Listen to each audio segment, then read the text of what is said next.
Namaste. Good evening in India. Good morning in various countries. Good afternoon in various countries.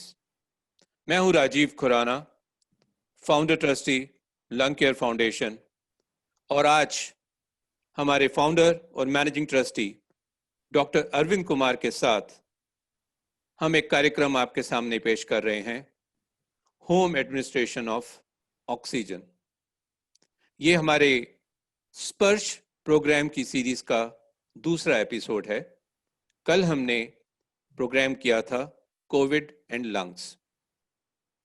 कहते हैं जब situation unprecedented हो, पहले कभी हुई ना हो, किसी के सामने आई ही ना हो, तो तैयारी भी अनप्रेसिडेंटेड और अनपैरेलल्ड होती है। 6 महीने पहले शायद विश्व को कुछ भी नहीं पता था। आज थोड़ा सा पता है और बहुत कुछ नहीं पता, लेकिन समस्या तो सामने है, उसका सामना तो करना है, उसे जूझना तो है। इसी वजह से कल हमने, जो कि वर्ल्ड लंग डे था, हमने एक नई सर्विस लंग केयर फाउंडेशन के माध्यम से भारत को वर्चुअल मोड में डेडिकेट की, और उसका नाम है Sparsh, support program for assistants and relatives for skills for home care of lung patients. अब घर घर में समस्याएं आ रही हैं। ऐसी स्थिति में मेडिकल फ्रेटर्निटी भी इतनी ज़्यादा नहीं है कि आपको सपोर्ट दे पाए। इसलिए घर के सभी सदस्य, उन्हें एनेबल होना पड़ेगा। और अगर घर पे आपके साथ काम करने वाले असिस्टेंट्स हैं, उन्हें एनेबल करना होगा। तो किस तरह से सिंपल भाषा में हम उन्हें तैयार कर पाएं, ताकि आज जो कोविड से जूझ रहे हैं और कोविड के बाद की जो समस्याओं से जूझेंगे, उनके लिए सपोर्ट तैयार की जा सके। और ये प्रोग्राम फिर चलता रहेगा उन लंग पेशेंट्स के लिए जब वो इलाज करवाने के बाद घर वापस जाते हैं और घर पर उन्हें पूरी एहतियात और पूरी सेवा की आवश्यकता होती है। तो वो एजुकेशन प्रोग्राम, उसका नाम हमने रखा है स्पर्श। हम टच करने की कोशिश कर रहे हैं सभी जगह, ताकि हम अच्छी तरह से तैयार हो सकें, क्योंकि डॉक्टर क्योर कर सकता है, केयर तो घर पे ही अच्छी तरह से हो पाएगी अपने परिवार के लिए। इसीलिए हमने अलग अलग पहलुओं को उठाने की कोशिश की। कल हमने बात की कोविड और लंग्स की। बहुत सारे सवाल आते रहते हैं कि ऑक्सीजन कैसे मैनेज की जाए, तो आज हम पूरा ये कार्यक्रम ऑक्सीजन के ऊपर फोकस करेंगे। मंडे को आप जरूर अटेंड कीजिएगा, और आप में से काफी लोग रजिस्टर्ड भी हैं। हम दो चीजों को इकट्ठा ले रहे हैं। एक, किस तरह की डाइट रखी जाए ताकि आपका इम्यून सिस्टम स्ट्रांग हो, और अगर आप किसी बीमारी से जूझ रहे हैं तो आपकी डाइट उसे और खराब ना करे। दूसरा, साइकोलॉजिकल पहलू बहुत बढ़ते जा रहे हैं। 6 महीने से पूरे परिवार घर के अंदर हैं। कईयों की जॉब की इनसिक्योरिटी है, कईयों की छूट गई है, टेंशन्स बढ़ रही हैं, बीमारी से रिलेटेड बहुत सारे इश्यूज हैं जो मानसिक तनाव पैदा कर रहे हैं। तो हम साथ ही एक साइकियाट्रिस्ट को लेकर आ रहे हैं जो आपको संबोधित करेंगे और आप अपने सवाल उनसे पूछ सकते हैं। और वेंसडे को, यानी कि 30 तारीख को शाम को 6:30 बजे हम आपके सामने पेश करेंगे एक फिजियोथेरेपिस्ट और एक योगा इंस्ट्रक्टर, जो घर बैठकर आप किस प्रकार से अपनी सेहत का ख्याल कर सकते हैं, हम उसके बारे में आपके साथ चर्चा करेंगे। इस दौरान में मैं आपसे ये रिक्वेस्ट करूंगा कि जितने अधिक लोग इस कार्यक्रम को देख पाएं, उतना बेहतर होगा। कल की रिकॉर्डिंग हमने यूट्यूब पे डाल दी है, हमारे फेसबुक चैनल पर भी है, और हमने जो आज इंटीमेशन दी थी उसमें उसका लिंक भी भेजा है। तो अगर आप उसे दोबारा देखना चाहते हैं तो जरूर देखिएगा और औरों को भी दिखाइएगा। आज की वीडियो भी कल सुबह हम सर्कुलेट कर देंगे, और आप उसको देख सकते हैं और औरों के साथ शेयर कर सकते हैं। क्योंकि सिर्फ सेवा डॉक्टर्स, कोरोना वॉरियर्स ही नहीं कर रहे, आम आदमी भी कर रहा है, सही जानकारी को सही व्यक्ति तक पहुंचाना। और भारत के लिए कोरोना की समस्या और हम सब की टारगेट ऑडियंस तो हम शायद कहते हैं जिसके पास लंग्स हैं, जिसके पास जीवन है, वो टारगेट ऑडियंस है। इसलिए आप जितना अधिक ये न्यूज़, ये व्यूज और सही सूचनाएं लोगों तक पहुंचा सकेंगे, यह भी आपके लिए एक बहुत बड़ी सर्विस होगी। इसलिए व्हाट्सएप की दूसरी खबरों को फॉरवर्ड करने की अपेक्षा ये सही जानकारियों को फॉरवर्ड करेंगे तो लोगों के लिए काफी लाभदायक होगा। इस कार्यक्रम को आगे बढ़ाने से पहले मैं आपको बता दूं कि यहाँ पर 2 टैब्स हैं, एक है चैटिंग का और दूसरा है Q&A का। चैटिंग में आप अपने कमेंट्स लिख सकते हैं, लेकिन कृपया करके सिर्फ गुड मॉर्निंग और गुड इवनिंग ये सब मत करिए, क्योंकि इससे बाकी लोग डिस्ट्रैक्ट हो रहे होंगे। अगर आपका कोई खास पॉइंट है, आपको कोई चीज़ अच्छी लगती है, कोई चीज़ अप्रिशिएट करना चाहते हैं, किसी चीज़ को दोहराना चाहते हैं, तो उसे चैटिंग में ज़रूर डालिए। और आप जो अपना क्वेश्चन डालना चाहते हैं वो Q&A कॉलम में डालिए। और यहाँ ध्यान रखिएगा कि क्वेश्चन बहुत स्पेसिफिक हो। आप अपनी कोई खास बीमारी का इलाज डॉक्टर साहब से ना पूछें, क्योंकि जो चीज पर्सनलाइज्ड अटेंशन की जरूरत है वो इस प्लेटफॉर्म पे पूछना सही नहीं होगा, क्योंकि वहां पर रिपोर्ट्स देखी जाती हैं, डॉक्टर्स आंकलन करते हैं, उसके बाद ही बात कर सकते हैं। लेकिन ये सेशन है आपके मन की भ्रांतियों को दूर करने का, जो भी डाउट्स है उन्हें पूछने का। लेकिन ये कोई सेशन नहीं है जिसके ऊपर हम कोई अननेसेसरी की डिबेट्स कर सकें। आपके जो कल के कुछ पेंडिंग क्वेश्चन थे ऑक्सीजन से रिलेटेड, वो आज हम लेने की कोशिश करेंगे। लेकिन कल के कुछ जो पेंडिंग क्वेश्चंस हैं about your diet, psychological aspects, yoga aspects, physiotherapy aspects, वो हमारे अगले 2 प्रोग्राम्स में होगा। और जब ये सीरीज खत्म हो जाएगी, हम आपको एश्योर करते हैं कि अक्टूबर में हम शॉर्ट एंड ब्रीफ प्रोग्राम और लॉन्च करेंगे, जिसमें आप लोग अपने और अपने परिवार की मदद करने के लिए बिल्कुल फ्री में वर्चुअल मोड में इन कार्यक्रमों को अटेंड करेंगे, जिसमें हर सब्जेक्ट के स्पेशलिस्ट आपको ट्रेनिंग देंगे आपकी स्किल्स के लिए। ये कोई सर्टिफिकेट प्रोग्राम्स नहीं है कि आपने एग्जाम करने हैं या लोगों को सर्टिफिकेट दिखाना है। ये जीवन की लाइफ के एग्जाम की तैयारी है, जिसमें हम आपको सपोर्ट करने की पूरी कोशिश करेंगे। और अगर जिन बच्चों ने खास तौर से बड़ों को परसुएट किया है कि वे इस कार्यक्रम में पार्टिसिपेट करें, तो हम डेफिनेटली उन्हें सर्टिफिकेट ऑफ एप्रिसिएशन जरूर देंगे। और उसकी जो इंफॉर्मेशन है वो हमने रजिस्ट्रेशन प्रोसेस में ले ही ली है। सिर्फ इतनी बात का ध्यान रखा करें कि नाम के स्पेलिंग्स ठीक हों और ईमेल आईडी ठीक दी जाए, वरना हमें समस्या आ जाती है। बच्चा सोच रहा होता है कि उसका ई सर्टिफिकेट आने वाला है और वो हमारी तरफ से निकल जाता है, लेकिन गलत ईमेल आईडी पे चला जाता है। तो यह सहयोग हम आपसे जरूर चाहेंगे। कार्यक्रम को अब थोड़ा और आगे बढ़ाएंगे और मैं आपसे दोबारा विनती करता हूं कि इसमें हम क्विक क्वेश्चंस पूछेंगे, क्विक आंसर्स लेंगे, कुछ वीडियोस भी आपको दिखाएंगे। आप ध्यान से इन सब चीजों को देखें और अपने क्वेश्चंस को ब्रीफ सामने रखने की कोशिश करें। तो मेरे दोस्तों, मैं अब शुरू करता हूं अपने बड़े भाई डॉक्टर अरविंद कुमार से कुछ सवाल करने। मैं आपका रिप्रेजेंटेटिव हूं और आपकी तरफ से ये सवाल उनसे पूछना चाहता हूं। डॉक्टर अरविंद, सांस, लंग्स, ऑक्सीजन पहले क्षण से जब आप इस दुनिया में आते हैं चलती रहती है। सवाल ये आता है कि ये ऑक्सीजन की, जो कि कुदरत ने हमारे को फ्री में दे के रखी हुई है, ये हमारी बॉडी में इसकी आवश्यकता है क्यों? क्या करती है ये ऑक्सीजन? थैंक यू राजीव जी। और एक बार मैं भी लंग केयर फाउंडेशन की तरफ से सभी दर्शकों का, सभी पार्टिसिपेंट्स का अभिनंदन करता हूं। और राजीव जी ने जो बहुत ही अहम बातें कही हैं कि ये एक public service lung care foundation ने शुरू की है।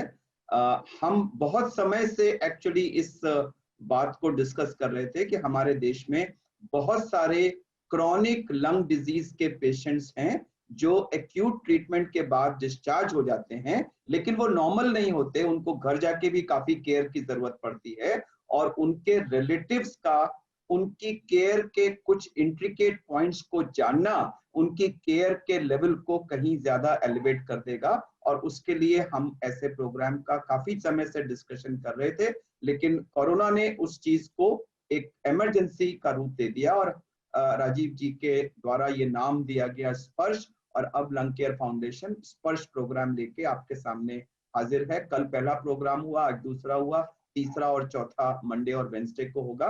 तो कृपया इस न्यूज को ज्यादा से ज्यादा लंग डिजीज के पेशेंट्स के साथ शेयर करें ताकि ज्यादा से ज्यादा लोगों का फायदा हो सके। इसमें कोई किसी तरह की फीस इन्वॉल्व नहीं है। लंग केयर फाउंडेशन एक सोशल इम्पैक्ट ट्रस्ट है और हम ये सर्विस टू सोसाइटी की तरह आपके सामने इसको पेश कर रहे हैं।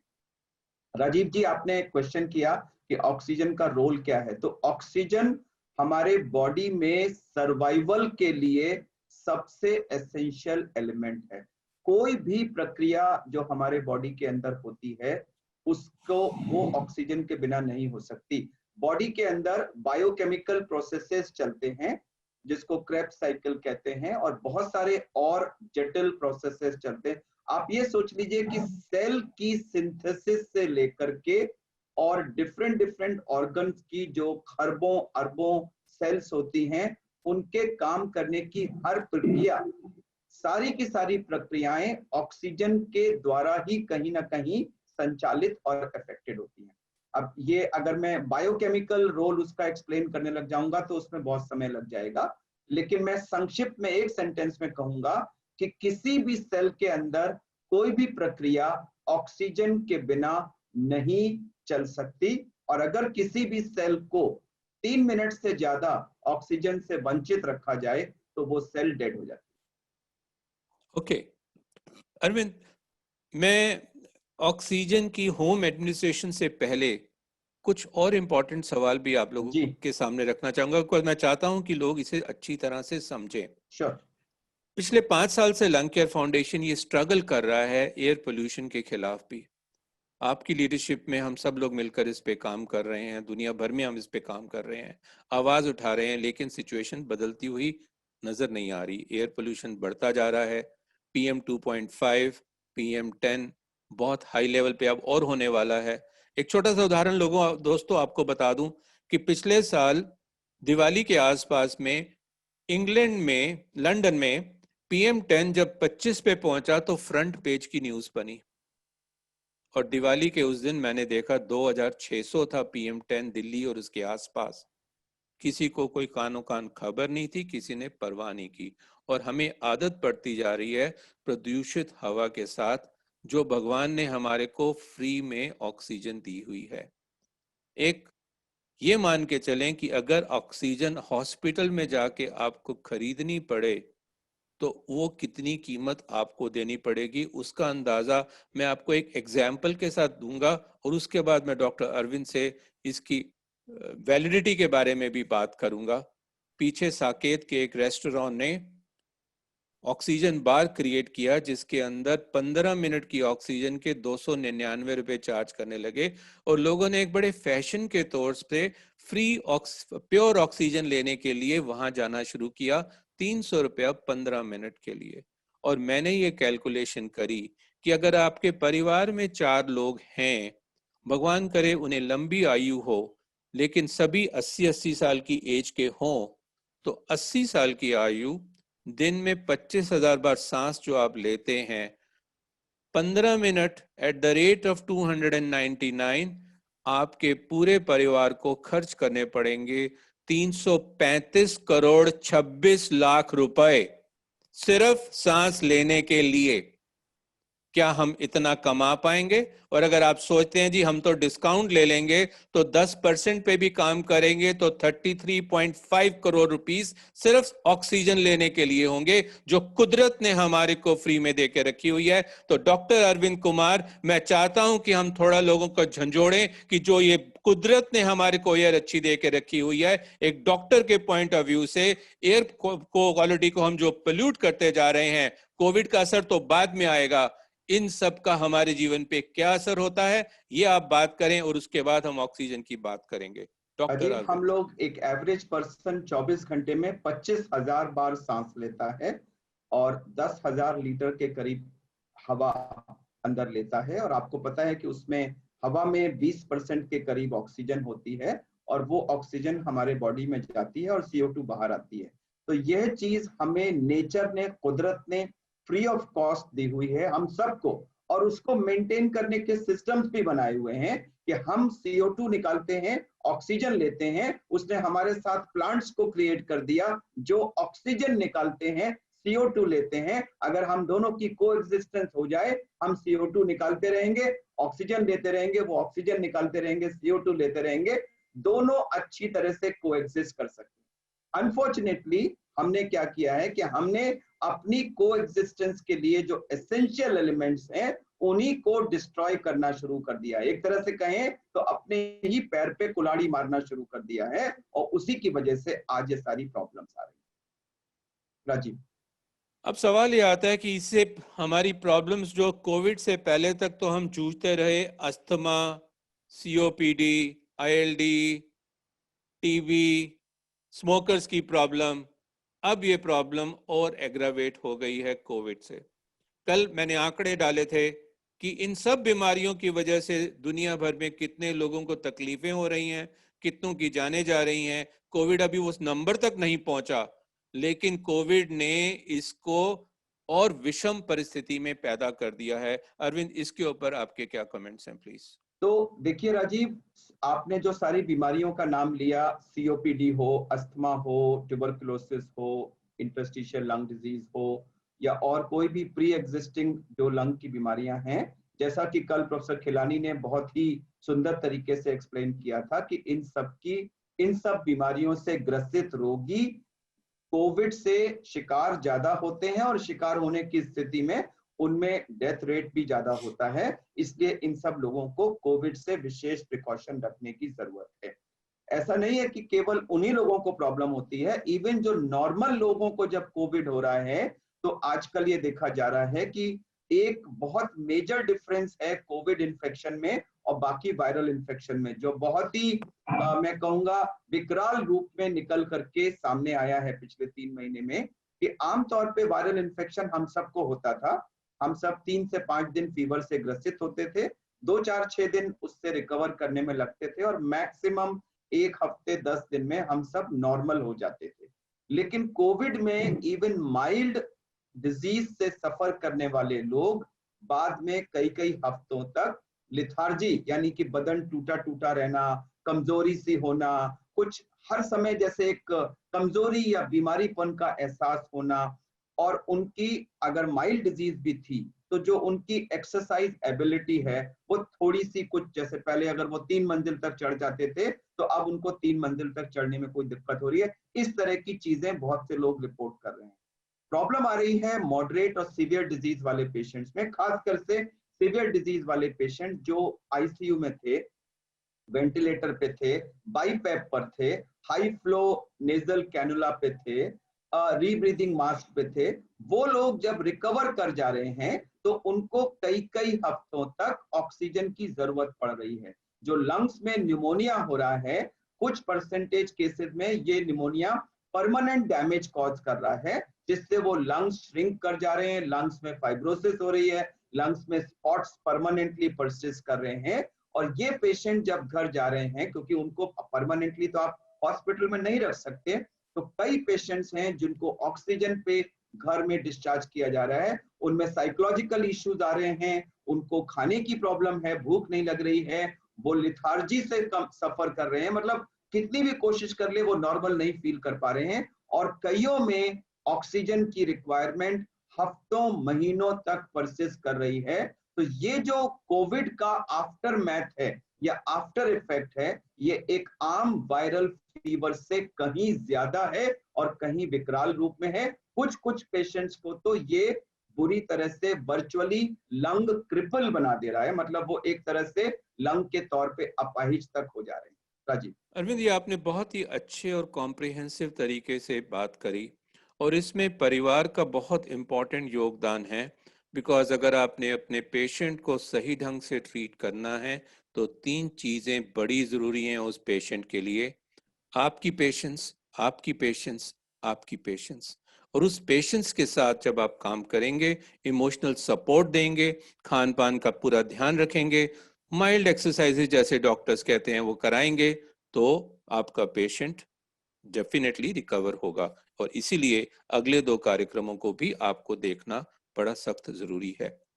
अरविंद, जब आज तक तो शायद 6 महीने पहले तक लोगों ने अस्थमा के इनहेलर और कुछ फैमिलीज में नेबुलाइजर्स तक की बात सोची होगी, और इस दौरान में लोगों ने यह भी सोचा है कि चलिए अगर कोविड फैल रहा है तो हम रोज के रोज 3-4 बार नेबुलाइज अपने आप को करेंगे तो हम कोविड से बचे रहेंगे। इस तरह की कई धारणाएं भी हैं। क्या वो धारणाएं भ्रांतियां हैं कि नहीं, इसके बारे में आपको थोड़ी सी जानकारी देनी चाहिए।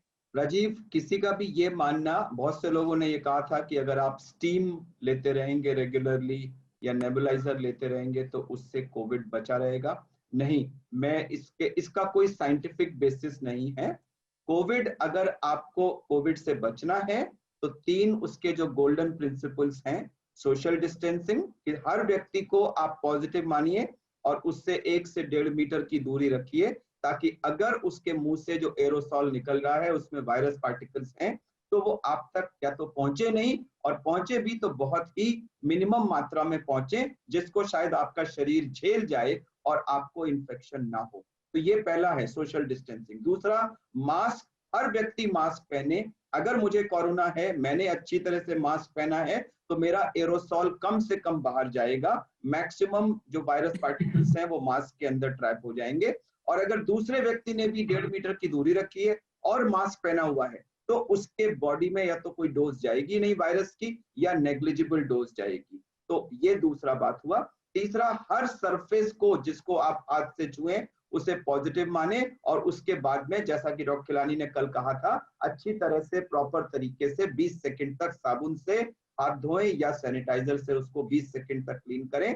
ये 3 ही प्रिकॉशंस हैं जो प्रूव्ड हैं। लोगों ने अल्कोहल की भाप लेने के लिए कहा, अल्कोहल को लेने के लिए कहा, स्टीम को लेने के लिए कहा, गार्गल्स करने के लिए कहा, और भी चीजें, नेबुलाइजर भी कहा। साइंटिफिक एविडेंस इन चीजों को सपोर्ट करने का कोई नहीं है। मुझे, आप हमेशा कहते हो बीच में कहीं शायरी मत शुरू कर देना, लेकिन गालिब की बात मुझे याद आ गई कि खूब जानते हैं जन्नत की हकीकत, लेकिन दिल के खुश रखने को गालिब ये ख्याल अच्छा है। अगर आप इन चीज़ों से अपना समय बिताना चाहते हैं और सोचते हैं कि इससे कोविड से इलाज होगा, तो ये गलत फहमियाँ हैं। आपको सही व्यक्ति से सही जानकारी लेना बहुत ज़रूरी है। इसलिए अरविंद, अब मेरा आपसे सीधा सटीक सवाल है, मुझे कब पता लगे कि मुझे एक्सटर्नल ऑक्सीजन की निहायत जरूरत है? या, बहुत अच्छा क्वेश्चन है। और अब हम एक्चुअली इस टॉपिक पे आ रहे हैं कि जब आप हॉस्पिटल में होंगे, जैसा कि आपने बार बार सुना होगा, कोविड में जो सबसे मेजर चीज जो देखी जा रही है कि लंग के अंदर जब न्यूमोनिया हो रहा है तो उससे लोगों का ऑक्सीजन फॉल कर रहा है। आमतौर पे ऑक्सीजन फॉल करने पर हमें एक ब्रेथलेसनेस की फीलिंग होती है, लेकिन एक अजीब चीज कोविड में देखी जा रही है कि ऑक्सीजन फॉल करने के बावजूद भी व्यक्तियों को ब्रेथलेसनेस की फीलिंग नहीं हो रही है। वो अभी भी हैप्पी यानी खुश फील कर रहे हैं, हालांकि उनको ऑक्सीजन की कमी यानी हाइपोक्सिया हो गया है। इसीलिए इसको एक हैप्पी हाइपोक्सिया का नाम दिया गया है कि वो ऑक्सीजन डेफिशिएंट है, उनके बॉडी में ऑक्सीजन की कमी है लेकिन उनको सिम्टम नहीं हो रहा है। और ये जानकारी जब चंद महीनों पहले पता लगी, तभी से ये रेगुलरली कहा जा रहा है कि आप सिम्टम ब्रेथलेसनेस डेवलप होने का इंतजार ना करें।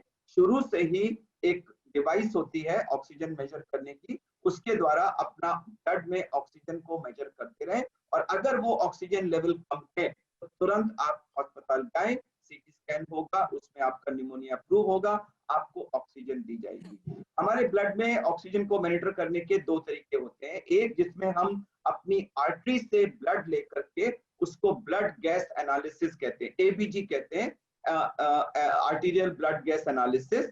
उसमें खाली ऑक्सीजन ही नहीं, ऑक्सीजन, CO2, बाइकार्बोनेट, पीएच, बहुत सारी चीजें उसमें रिजल्ट में आती हैं, लेकिन उसके लिए आर्टरी को पंक्चर करना होता है और उसके लिए 1 लाखों रुपए की एक महंगी मशीन चाहिए होती है। दूसरा तरीका जिसका मैं एक छोटा सा वीडियो आपको अभी दिखाऊंगा, वो है एक छोटी सी डिवाइस जिसको पल्स ऑक्सीमीटर कहते हैं, जो उंगली में या कान के पिन्ना यहाँ पर जो लॉब्यूल होता है उसमें फिट की जा सकती है, जो हमारे सर्कुलेट होने वाले पेरिफेरल ब्लड में कितने परसेंट ऑक्सीजन है उसको मेजर करती है। तो अरविंद, आपकी परमिशन हो तो मैं इसे दिखा देता हूँ। मैं एक मिनट थोड़ा सा बता दूं। श्योर। उसके लिए एक वैल्यू जरूरी होती है कि हमारा ऑक्सीजन नॉर्मली 95% से ज्यादा, जिसको हम सैचुरेशन कहते हैं, SpO2, ये 95 से ऊपर होना चाहिए। और कुछ लोग जो क्रॉनिक लंग डिजीज से सफर करते हैं उनमें हम 92 से 94 भी एक्सेप्ट कर लेते हैं, लेकिन 90 से कम अगर कभी भी वैल्यू है तो वो एक सीरियस सिचुएशन है, वो बॉडी में एक पॉइजन जैसी स्थिति है, और हरगिज उसको लॉन्ग टर्म पे नहीं रहने दीजिए। अगर आप उसको 90 से कम रहने देंगे तो ब्रेन से लेकर हार्ट से लेकर किडनी से लेकर लंग से लेकर बाकी सारे ऑर्गन आपके धीरे धीरे उससे खूब प्रभावित होंगे और उसका एक बुरा असर आपके बॉडी पे आएगा। तो ऑक्सीजन को पल्स ऑक्सीमीटर डिवाइस के द्वारा आप मॉनिटर कर सकते हैं, और उसको 95 से अगर ऊपर है, 100 जाने की जरूरत नहीं है, नॉर्मली 96, 97, 98 इस रेंज में रहता है, लेकिन 95 से ऊपर आप सेफ जोन में हैं। अगर 95 से नीचे आए तो आपको वरी करने की जरूरत है। राजीव, अब हम वो पल्स ऑक्सीमीटर वाला वीडियो फ्रेंड्स, आपको हम एक वीडियो दिखाएंगे जो 2 मिनट का है और डॉक्टर अरविंद ने बनाया है। स्पर्श की यही सर्विस रहेगी, इस तरह के स्मॉल वीडियोस भी बनाए जाएं, क्योंकि आपको काफ़ी शौक रहता है व्हाट्सएप में चीज़ें फॉरवर्ड करने का।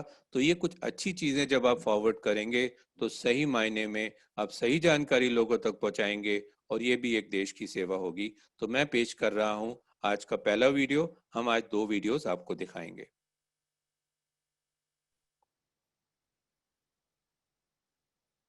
पल्स ऑक्सीमीटर एक छोटी सी डिवाइस है जो हम इस समय आपको स्क्रीन पे दिखा रहे हैं। इसके 3 अहम मुद्दे हैं। नंबर 1, ये डिवाइस क्या है और कैसे काम करती है। नंबर 2, इसको हम यूज़ कैसे करते हैं। और नंबर 3, हमें स्पेशल प्रिकॉशंस क्या लेने चाहिए। तो यह एक छोटी सी डिवाइस है जो बैटरी ऑपरेटेड होती है और लेज़र टेक्नोलॉजी पे काम करती है। ये देखिए, मैंने इसका बटन ऑन किया, अब इसमें 2 डिस्प्ले आ रहे हैं। एक जिसमें परसेंटेज होता है, यहाँ ऑक्सीजन की मात्रा आती है, और दूसरा जहाँ हार्ट बना होता है या पर मिनट लिखा होता है, ये हमारी हार्ट रेट को दर्शाता है। अब ये लेज़र टेक्नोलॉजी के ऊपर बेस्ड है। इसमें अंदर जब आप देखेंगे तो एक तरफ आपको ये रेड लाइट दिखाई देगी, तो यह लेज़र बीम है जो हमारे नाखून के थ्रू पास होकर के इधर सेंसर है जो रीड करके हमें ये वैल्यू देता है। तो ये तो है पल्स ऑक्सीमीटर। अब हम इसमें ऑक्सीजन मॉनिटर कहाँ पर करते हैं। हमारी फिंगर्स में जो नेल्स होते हैं उसके नीचे एक बहुत ही रिच नेटवर्क होता है खून की नलियों का, और ये बिल्कुल नेल के पास में होता है। तो यहीं पर हम ऑक्सीजन की मात्रा ब्लड में चेक करते हैं। तो कैसे यूज़ करते हैं कि आप इसको पहले ऑन कर दीजिए। आपको ध्यान रखना है कि नाखून इस रेड लाइट की तरफ जाएगा। तो ये देखिए, ये रेड लाइट है, मैंने ये नाखून अंदर डाला तो आप देख रहे हैं ये रेड लाइट दिखाई दे रही है। पूरा फिंगर को अंदर डाल करके हम ऐसे इसको छोड़ देंगे। कुछ देर के बाद इसमें ये वर्टिकल बार आने लगेगी। जब ये बार पूरी उठ रही है तब इसका मतलब कि अब ये ठीक तरह से इसको रीड कर रहा है। आप 2 रीडिंग देख सकते हैं, ऊपर 76 ये मेरी हार्ट रेट है और नीचे 97 ये मेरा ऑक्सीजन है। ज़रूरी नहीं है कि ऑक्सीजन की मात्रा 100 हो, 95 के ऊपर कोई भी रीडिंग जो है वो नॉर्मल काउंट होती है। तो मैंने दिखा दिया आपको कि इसको कैसे यूज़ करते हैं। अब कुछ प्रिकॉशन, ये नेल हमारा बिल्कुल साफ होना चाहिए। अगर नेल में कोई भी पॉलिश लगी है या नेल गंदा है तो वो रीडिंग गलत आएगी। तो आप पल्स ऑक्सीमीटर लें, इसको ऑन करें, नेल को साफ करके रेड लाइट की तरफ फिंगर डाल करके उसके बाद 30 से 45 सेकेंड वेट करें, और आपका हार्ट रेट और आपकी ऑक्सीजन दोनों चीज़ें यहाँ डिस्प्ले पे आ जाएंगी। यह एक चीप डिवाइस है, 1000 रुपये के आसपास कॉस्ट करती है, ईजिली अवेलेबल है, और हर कोविड पेशेंट को इसको अपनी ऑक्सीजन मॉनिटर करने के लिए अवश्य इस्तेमाल करना चाहिए। अरविंद, अब इसके साथ एक जुड़ा सवाल ये आता है,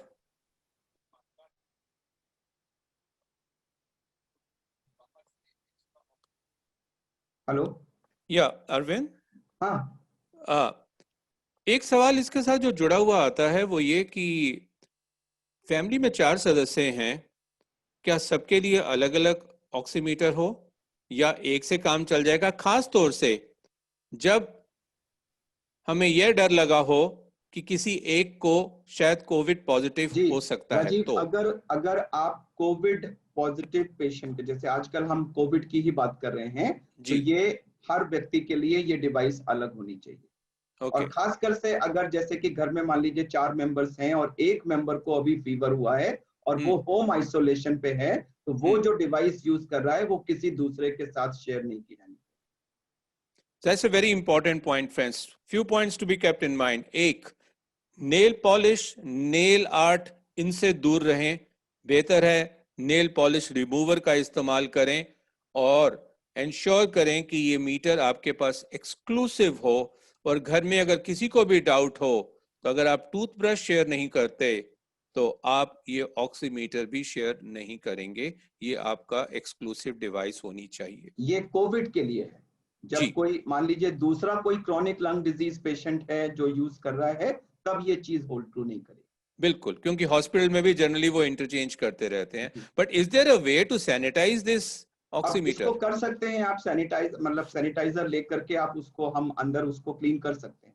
ओके, करते हैं हम लोग सैनिटाइजर। लेकिन कोविड के केस में वो रिस्क नहीं बिल्कुल लेना नहीं चाहिए। करना चाहिए, मैं बिल्कुल। रिकमेंड नहीं करूंगा। जी तो अब अरविंद, अब सवाल ये आता है कि सडनली आया 90 और जी आप वो हैप्पी स्टेट में हैं कि मैं तो जी ठीक ही हूँ।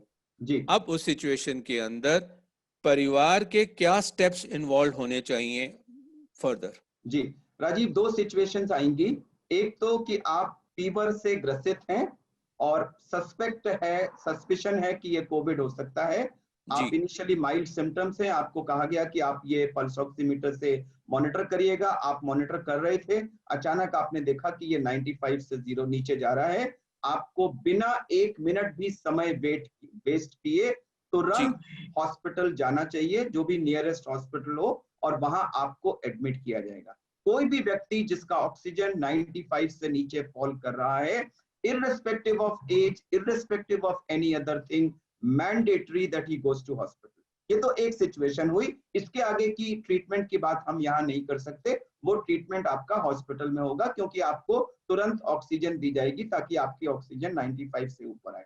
दूसरी सिचुएशन जो आज हमारे इस टॉपिक का जी, वेबिनार का टॉपिक है कि आप कोविड से रिकवर हो गए, आपको शायद आईसीयू जाना पड़ा, हो सकता है आप वेंटिलेटर पे गए हो सकता है आप बाईपैप पे रहे हो सकता है आप रीब्रीदिंग मास्क पे रहे हो, हाई फ्लो नेजल कैनुला पे रहे हो, या लो फ्लो ऑक्सीजन पे रहे, जो भी रहे हो। अब आप डिस्चार्ज हो रहे हैं, लेकिन अभी भी रूम एयर पर आपकी ऑक्सीजन 90 से नीचे आ जाती है और आपको ऑक्सीजन नॉर्मल 95 से ऊपर रखने के लिए एक्सटर्नल ऑक्सीजन की जरूरत है। अब अस्पताल आपको डिस्चार्ज कर रहा है, आप घर जा रहे हैं, अब क्या करेंगे? अब देखिए, घर जाकर के तो पहली बात हमें ये पता कैसे लगेगा? पता लगेगा ऑक्सीमीटर से चेक करके कि हमारा ऑक्सीजन अगर रेस्ट पर 90 से नीचे जा रहा है, या रेस्ट पे तो 90 से ऊपर है, लेकिन जरा सा भी मैं उठ के टॉयलेट तक गया, मेज पे बैठ के खाना खाया, कोई भी एक्टिविटी की, रेस्ट पर या एक्टिविटी पर अगर मेरा ऑक्सीजन 90 से नीचे जा रहा है, 100% मुझे ऑक्सीजन की जरूरत है। ऑक्सीजन के राजीव दो सोर्सेज होते हैं। जी, एक, इसमें रेडीमेड ऑक्सीजन को किसी चीज में बंद करके हमें दिया जाता है, जो जो आमतौर पर सिलेंडर के ऑक्सीजन के सिलेंडर्स होते हैं, जो एक थर्मस के साइज के सिलेंडर से लेकर बड़े जो बिल इंडस्ट्रियल, टाइप सिलेंडर्स बिल्कुल अस्पताल में बिल्कुल, मिलते हैं, वो जी, डिफरेंट डिफरेंट साइज के हो सकते हैं। वो तो रेडीमेड ऑक्सीजन ये कंपनियों में बनती है, इसकी कंपनियां हैं जहां ये ऑक्सीजन बनती है। मैं बता दूं कि जो मेडिकल ग्रेड ऑक्सीजन है और जो इंडस्ट्रियल ऑक्सीजन है वो अलग अलग होती है। ये मेडिकल ग्रेड ऑक्सीजन होती है। तो मेडिकल ग्रेड ऑक्सीजन आपको किसी मेडिकल सप्लायर से ही सिलेंडर से मिल सकती है। उसका एक छोटा सा वीडियो हम आपको अभी दिखाएंगे। जी, दूसरी चीज जो आजकल बहुत पॉपुलर हो रही है और बड़ी हैंडी है, उसको कहते हैं हम ऑक्सीजन कंसंट्रेटर। ऑक्सीजन कंसंट्रेटर एक तरह की मिनी ऑक्सीजन प्लांट है, जो आपके कमरे की हवा में से नाइट्रोजन और बाकी जो गैस है, देखिए हमारी हवा में करीब 79% ऑक्सीजन नाइट्रोजन होती है, 19.8% के आसपास ऑक्सीजन होती है और बाकी कुछ इनर्ट गैसेज होती हैं। तो वो उन नाइट्रोजन और इनर्ट गैसेज को हटा के करीब करीब 100% ऑक्सीजन आपको देता है। ये छोटे साइज से लेकर बड़े साइज तक, बैटरी ऑपरेटेड से लेकर इलेक्ट्रिकल ऑपरेटेड तक तरह तरह के मॉडल्स मार्केट में आ रहे हैं, जो आपको 5 लीटर पर मिनट से लेकर के 10, 15, 20 लीटर पर मिनट तक का फ्लो दे सकते हैं। एडवांटेज ये है कि आपको बार बार कंपनी में जाके सिलेंडर भराने की जरूरत नहीं है। डिसएडवांटेज कि ये महंगे होते हैं और इनको ज्यादातर जो बड़े साइज के होते हैं वो बिजली पर डिपेंडेंट होते हैं, तो आपको इलेक्ट्रिक सप्लाई का अरेंजमेंट करना पड़ेगा। जी, इसमें जो कॉमन लोग यूज कर रहे हैं वो सिलेंडर है, क्योंकि वो सब जगह फ्रीली अवेलेबल है। तो लोग सिलेंडर लेते हैं, सिलेंडर लेके घर जाते हैं और उस सिलेंडर से 24/7 ऑक्सीजन दी जाती है। एक और बात मैं बताऊं कि बहुत से लोग सोचते हैं कि अच्छा ऐसा करते हैं, हमारा ऑक्सीजन कम है, हम 1 घंटे दे देते हैं, 2 घंटे दे देते हैं। तो देखिए, ये ऑक्सीजन की रिक्वायरमेंट जो बॉडी की है, ये 1-2 घंटे की चीज नहीं है, ये 24/7/365 by as long as you are alive। ये ऑक्सीजन 95 से ऊपर परसेंटेज चाहिए, और अगर आपकी 24 आवर्स ऑक्सीजन 90 से कम है तो आपको ऑक्सीजन भी 24 आवर्स देने की जरूरत है। राजीव, ये बहुत अहम मुद्दा है। मैं ओपीडी प्रैक्टिस में देखता हूं कि लोग कहते हैं हाँ सर, हमने 2 घंटे दी थी, उसके बाद तो ये सो गए थे। अच्छा, सोते समय क्या हुआ? सर देखा था वो ऑक्सीजन तो 80-82 थी, अब हमने सोचा सो रहे हैं तो क्यों डिस्टर्ब किया जाए। तो मैं बताना चाहूंगा कि कभी भी सोते पे, जगते पे, भागते पे, दौड़ते पे, टॉयलेट में, डाइनिंग टेबल पे, अगर आपकी ऑक्सीजन 90 से कम है तो वो एक पॉइजनस स्थिति है, आपके अंगों को नुकसान हो रहा है। अब हम वो सिलेंडर का मैं उससे पहले अरविंद कुछ पॉइंट्स सामने रखना चाहूंगा, बिकॉज हमारे पास कुछ पॉइंटर्स आ भी रहे हैं, कुछ क्वेश्चंस भी हैं जिनको आंसर लेंगे और उसके बाद हम ऑक्सीजन सिलेंडर के सही इस्तेमाल की बात करेंगे। सोनिया आहूजा जी ने लिखा है कि very nice and informative session, my husband discharge yesterday from this same problem and this is a very informative for me, thank you for the session and brilliant social work. Thank you Sonia ji. लेकिन अरविंद, एक और सवाल जो आया विकास चावला जी की तरफ से कि without measuring oxygen, is it possible to know if my oxygen level has come below 90? Rajiv, जैसा मैंने कहा, 2 तरीके हैं। या तो आप अपने ब्लड वेसल में, आर्टरी में से ब्लड ड्रॉ करवा के आर्टीरियल ब्लड गैस एनालिसिस, जिसको एबीजी कहते हैं, वो करवा लीजिए, उससे पता लग जाएगा, जो कि अस्पताल में ही हो सकता है, आपके घर पे नहीं हो सकता जी। तो वो एक तरीका है। और दूसरा तरीका है जो पल्स ऑक्सीमीटर, जो आप अपनी गाड़ी में, अपने कार में, घूमते समय, लिफ्ट में, घर में, कहीं भी 24/7 आपकी ये मोबाइल मॉनिटरिंग की cheap and effective and reliable device है। Cheap, effective, reliable. आपने बड़ा इंपॉर्टेंट पॉइंट बोला। तो इसलिए जब हम कहीं भी बाहर नहीं निकलते विदाउट आवर मोबाइल फोन, इसे अपने साथ रखिए और इसको अपने मोबाइल फोन का एक हिस्सा है, जो ऑक्सीजन डिपेंडेंट पेशेंट, ये हमेशा अपने साथ रखना चाहिए। बिल्कुल। इसी के साथ एक जुड़ा सवाल और नीतू जी ने पूछा है कि sometimes due to seasonal allergy children face breathing issues, how can we be sure that oxygen isn't dropping and it is not due to COVID? Rajiv, the oxygen dropping is something which can only be assessed by doing oxygen monitoring.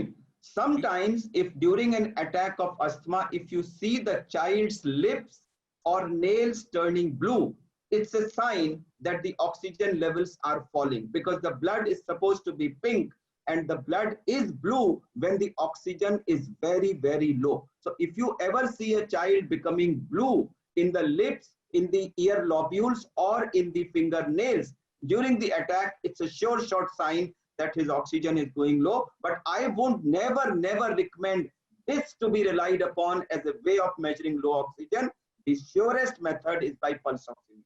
Rajiv. Thank you. In fact, I kept on asking these questions because I want people to understand all these dimensions. एक और सवाल ये भी आ गया कि अगर 50 साल से उम्र ज्यादा बड़ी हो तो आज के संदर्भ में क्या ऑक्सीजन सिलेंडर घर पे रखे रहना जरूरी है? क्योंकि लोग नो नहीं, सवाल आया है और मैं उसके साथ एक और सवाल ये करना चाहता हूं कि जैसे ही आपका कम हो रहा है, आप भाग रहे हैं हॉस्पिटल की तरफ। कुछ लोग मानते हैं और उनके डॉक्टर्स कहते हैं कि ऑक्सीजन तो आप घर पे भी एडमिनिस्टर कर सकते हो, इसलिए आप घर पे ही सब कर लिया जाए। तो इसमें कितनी वैलिडिटी है, आपका क्या ओपिनियन है? नहीं राजीव, अगर आपको कोविड है, अगर आपको फीवर है, आप कोविड से सफर कर रहे हैं और आपकी ऑक्सीजन फॉल कर रही है, तो मैं as a doctor addressing a public platform lecture would not recommend unsupervised home oxygen therapy as a treatment for covid. नहीं, मैं ये एक डॉक्टर के नाते ये नहीं कहूंगा कि नॉन डॉक्टर लोग अपने घर में ऑक्सीजन एडमिनिस्टर करके पेशेंट्स का ट्रीटमेंट करें। हरगिज मैं ये रिकमेंड नहीं करूंगा। अगर कोई डॉक्टर है, जैसे मेरे पता है कुछ सोसाइटीज में मैंने देखा कि वहां डॉक्टर्स थे जिन्होंने वॉलंटियर किया कि वो 8-8 घंटे की ड्यूटी करके अपनी सोसाइटी में एक उन्होंने मिनी हॉस्पिटल बना लिया। तो वो एक घर नहीं था, वो अनसुपरवाइज नहीं थी, वो डॉक्टर्स द्वारा supervise with in the society service थी, तो उसको तो मैं एक हॉस्पिटल ही कहूंगा। बट नॉन डॉक्टर्स द्वारा unsupervised home oxygen therapy as a treatment for COVID patients, I would say a big no. दोस्तों, ये सवाल मैंने डॉक्टर अरविंद से बार बार इसलिए पूछ रहा हूं क्योंकि ये व्हाट्सएप यूनिवर्सिटी का एक मेजर इशू है कि ये सब चीजें तो हम खुद ही हैंडल कर सकते हैं, इसलिए किंवदंतियों पे मत जाएं, लोगों के कहने पे मत जाएं, क्योंकि जो काम डॉक्टर कर सकता है वह आप नहीं कर सकते। इसलिए सही समय पर डॉक्टर के पास पहुंचना कोविड में जहां भी डाउट हो, ये आपके लिए बेइंतहा जरूरी है। और अब हम आपको एक और छोटा सा वीडियो दिखाना चाहेंगे कि जब ऑक्सीजन सिलेंडर आप खुद इस्तेमाल करना चाहें तो उसे कैसे प्रयोग किया जाए।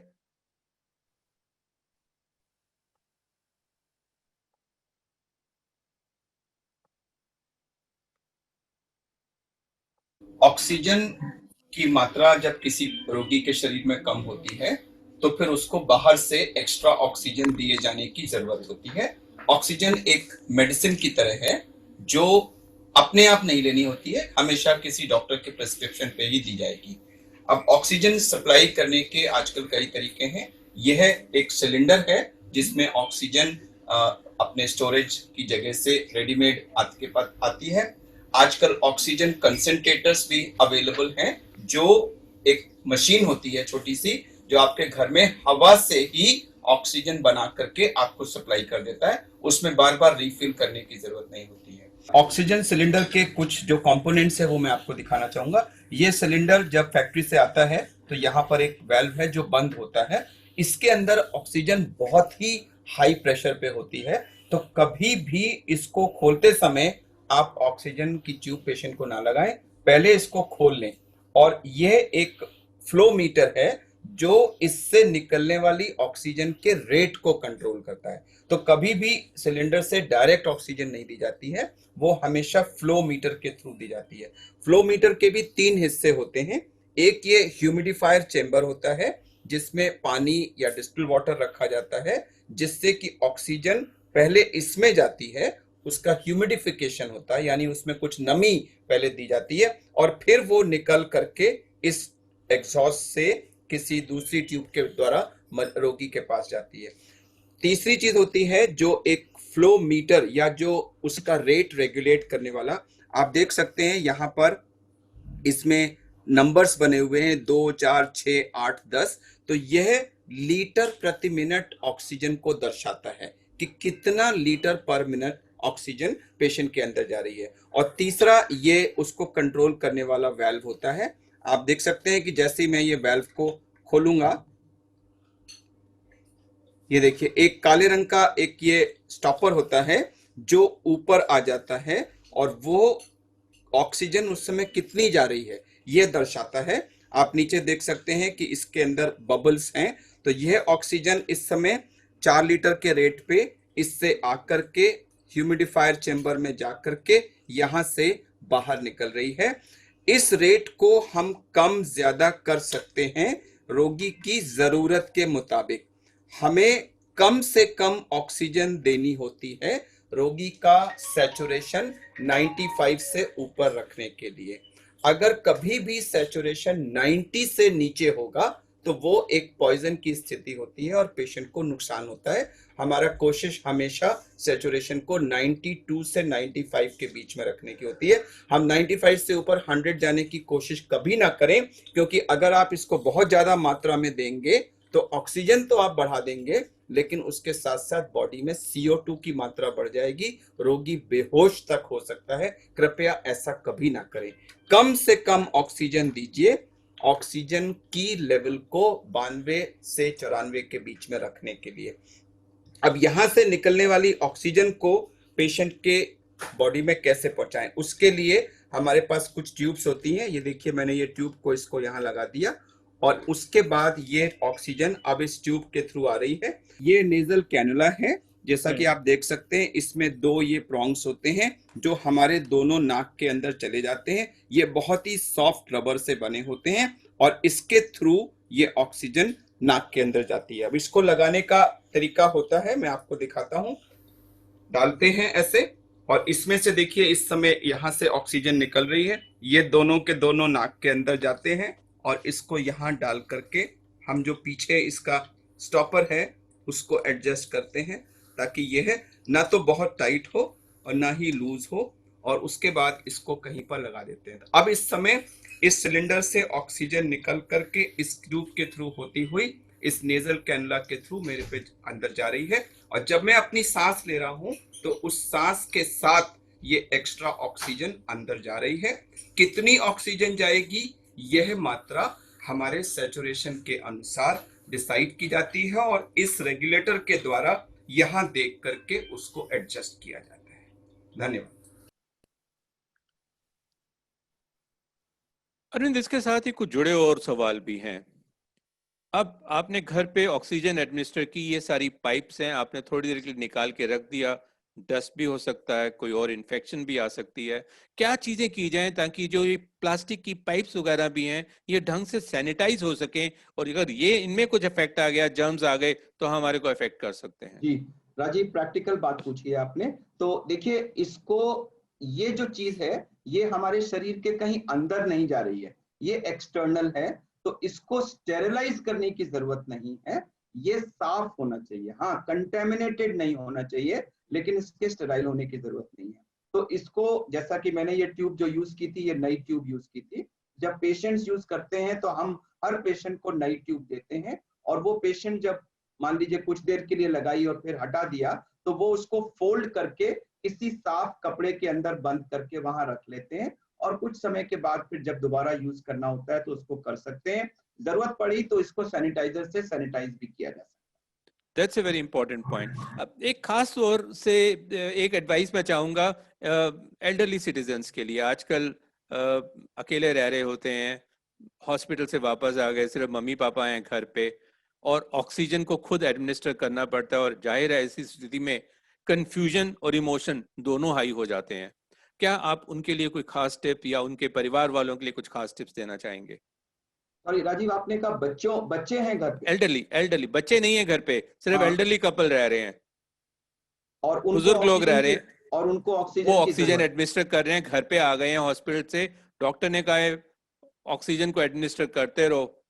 उनको किन तो चीजों का ध्यान रखा जाए, तो बिकॉज वहां पर कंफ्यूजन और पैनिक बहुत जल्दी हो जाता नहीं है। तो राजीव देखिए, अगर वो मोबाइल हैं और वो ऑक्सीजन का फ्लो एडजस्ट करना और ये ट्यूब लगाना और उसको मैनेज करना, ये सब अगर वो खुद कर पाने की स्थिति में है, यानी कि वो फुल्ली कॉन्शियस हैं, वो अपने आप उठ सकने की स्थिति में है, और उनका मेंटल अलर्टनेस इतना है कि वो उसकी रेगुलेटर की रीडिंग की 2 लीटर चाहिए या 4 लीटर चाहिए, और पल्स ऑक्सीमीटर की रीडिंग वगैरह को देख करके एनालाइज करने की मेंटल स्थिति में है, तो कोई प्रॉब्लम नहीं है, वो अपनी सेल्फ केयर कर सकते हैं। मेरी अपनी मदर करीब 10 साल तक होम ऑक्सीजन पे थी, और वो ज्यादातर चीजें मदर मैनेज करती थी, या जब बहुत एडवांस स्टेज हो गई थी तो फादर उनकी हेल्प करते थे। लेकिन अगर कोई पेशेंट ऐसा है कि वो कुछ कंफ्यूज्ड स्टेट में है, वो उठ भी नहीं पा रहा है, तो ऐसी स्थिति में हमें घर में कोई ना कोई दूसरा व्यक्ति, चाहे वो घर का मेंबर हो, वो कोई सर्वेंट हो, वो कोई मेडिकल पर्सन हो, उसकी जरूरत होगी।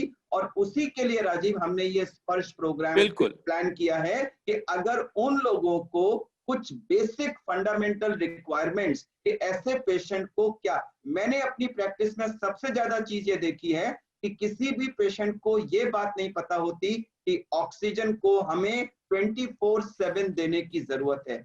ज्यादातर लोग ये सोचते हैं कि अरे भाई ठीक है 2 घंटे दे दी, उसके बाद 4-6 घंटे के लिए जब सो रहा था पेशेंट तो बंद। जबकि एक्चुअली ये देखा गया है कि बहुत से लोगों की दिन में ऑक्सीजन ठीक होती है, लेकिन जब वो सोते हैं तो ऑक्सीजन लो हो जाती है। तो मैं उनको बोलता हूं कि प्लीज आप अपने पेशेंट की सोते समय, जब पेशेंट सो रहा है, आप चुपचाप उन्हें जगाए बिना लगा के देखिए, और अगर सोते समय ऑक्सीजन 90 से कम है तो उनको ऑक्सीजन की जरूरत है। अगर आप उनको 24/7 ऑक्सीजन देके उनका सैचुरेशन हमेशा 90 से ऊपर रखने में सक्षम होंगे तो आप पेशेंट के लिए किसी भी और दवा से ज्यादा फायदा पहुंचा रहे हैं, उसकी लाइफ को प्रोलॉन्ग कर रहे हैं। जब भी हाइपोक्सिया होता है यानी कि सैचुरेशन 90 से कम होता है, वो शरीर को पॉइजन की तरह नुकसान करता है। लोग दवाओं पे ध्यान देते हैं, ऑक्सीजन पे ध्यान नहीं देते। सच्चाई ये है कि दवाओं से ज्यादा ऑक्सीजन से फायदा होता है। Rajiv, thank you so much Arvind, हम इन बातों को खास तौर से ध्यान कर रहे हैं। आज मैंने किसी से रिस्पांस नहीं मांगा और ये रिस्पांस ऑटोमेटिकली चैट बॉक्सेस में हमारे पास आ रहे हैं, क्योंकि आज के प्रोग्राम को लोग बहुत ही ज्यादा प्रैक्टिकल प्रोग्राम मान रहे हैं। कुछ लोग वॉलंटियर कर रहे हैं एज डॉक्टर्स भी कि वो स्पर्श के साथ जुड़ना चाहते हैं, लंग केयर फाउंडेशन के साथ जुड़ना चाहते हैं। मैं आप सबका अभिवादन करता हूं, धन्यवाद। आप हमारी वेबसाइट पर जाइए lcf.org.in, हमारे बारे में समझिए। जैसे भी जुड़ना चाहते हैं हमें लिखिए, और खास तौर से स्पर्श के लिए, क्योंकि ये कार्यक्रम अब हम तेजी से, मुझे लगता है हमारे को इस पे काम करना पड़ेगा। सपोर्ट बड़ी जरूरत है। ऑक्सीजन सिलेंडर मैनेज करना इतना मुश्किल नहीं है, और दिल्ली में खास तौर से अब आप अपने पड़ोसियों के साथ भी अच्छा रिश्ता बना के रखिए, और कुछ नहीं तो पास पड़ोस से भी कोई व्यक्ति आपकी हेल्प करने जरूर आ जाए।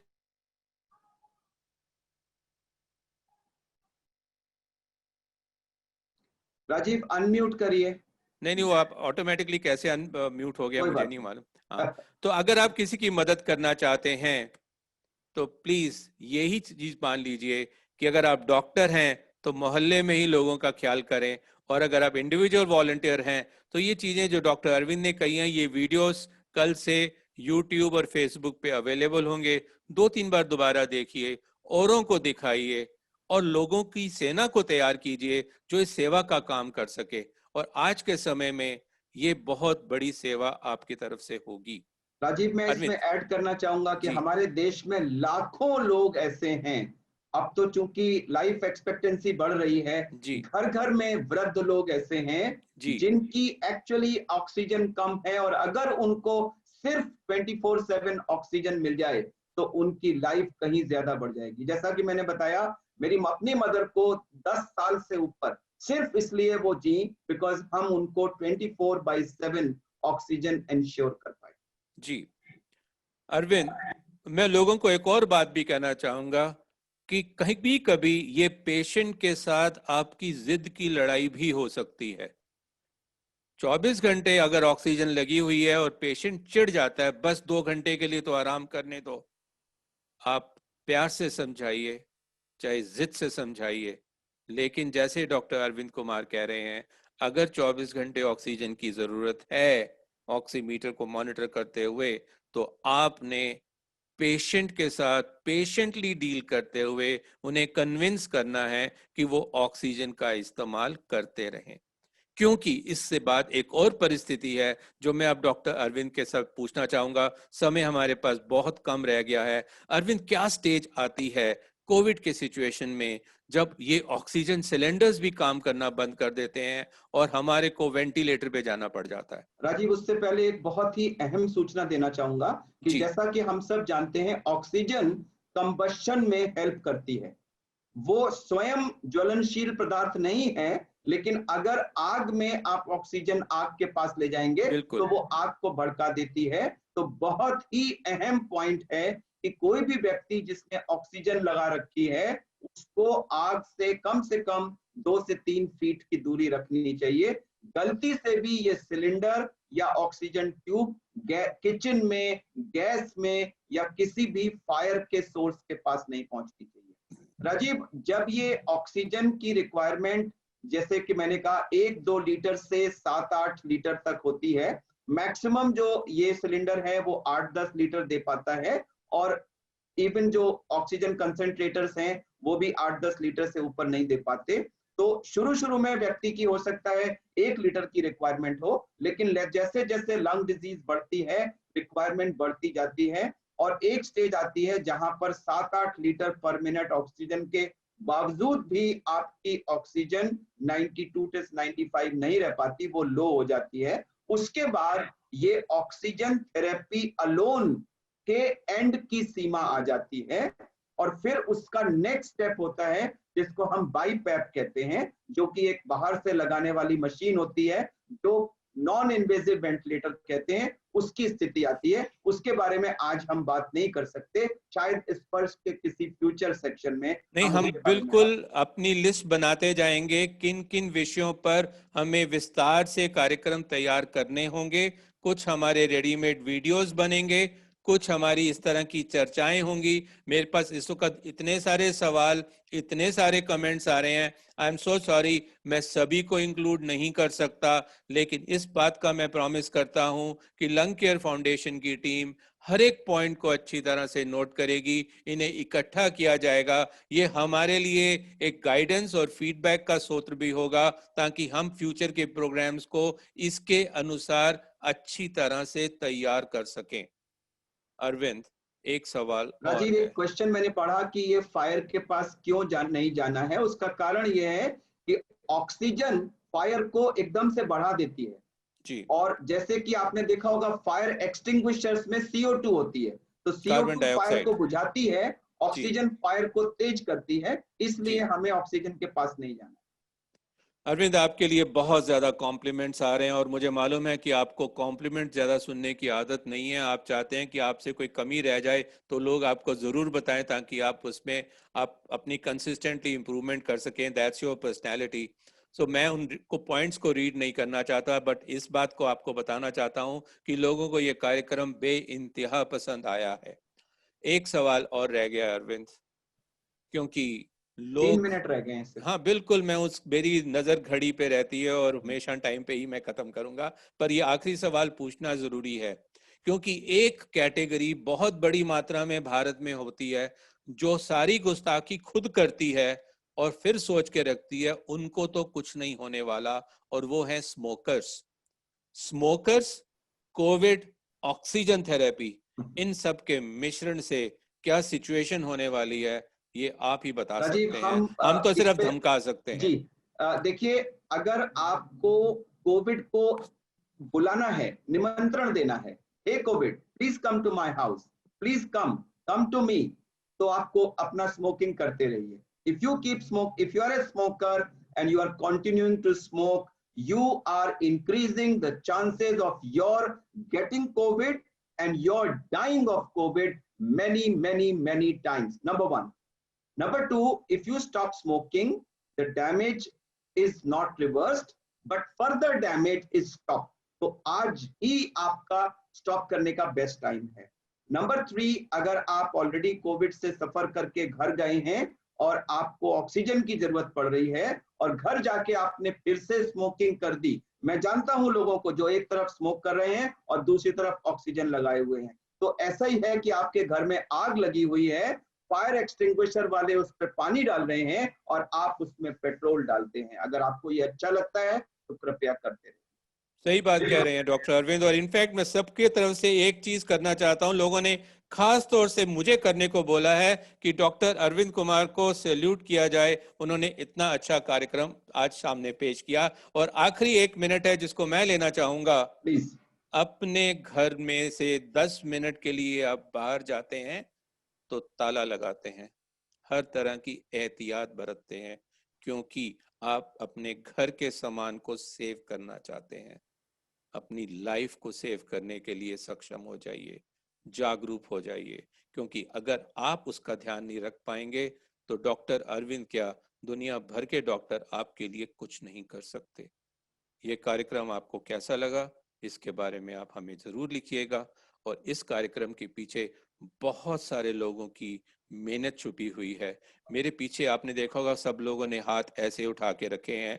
ये लंग केयर फाउंडेशन का मोटो है, हैप्पी हेल्दी लंग्स। एक बार आप भी जहां पर हैं अपने शोल्डर्स को ऐसे उठाइए और डोले वाले लंग्स मान के चलिए, हैप्पी हेल्दी लंग्स, क्योंकि ये लंग केयर फाउंडेशन का मोटो है और इसके पीछे हजारों लोगों की मेहनत और कमिटमेंट छुपी हुई है, हैप्पी हेल्दी लंग्स। और कार्यक्रम को फिनिश करते हुए मैं बड़ी तेजी से उन लोगों का शुक्रिया अदा करूंगा जिन लोगों ने इसको कामयाब बनाने में बहुत मेहनत करी। Doctor Arvind of course, doctor Bilal, doctor Harsh, doctor Pallavi, Abhishek Kumar, Mashri, Charu, Kritika, Siddharth, Hamid, Judith, Abhishek, Neha, Shalini, and of course our program coordinator, Dr. Lenny. Thank you very much. God bless my team. हम लोग committed हैं हमेशा हमेशा के लिए आपके लिए हैप्पी हेल्दी लंग्स। राजीव, नमस्ते। मंडे को 6:30 बजे, मंडे 6:30 बजे आप रूबरू होंगे एक साइकियाट्रिस्ट के साथ और एक डाइटिशियन के साथ, food for thought and food for your tummy to protect yourself from COVID. Be careful and be there on time, 6:30 Monday evening. Namaste. God bless you all. नमस्कार।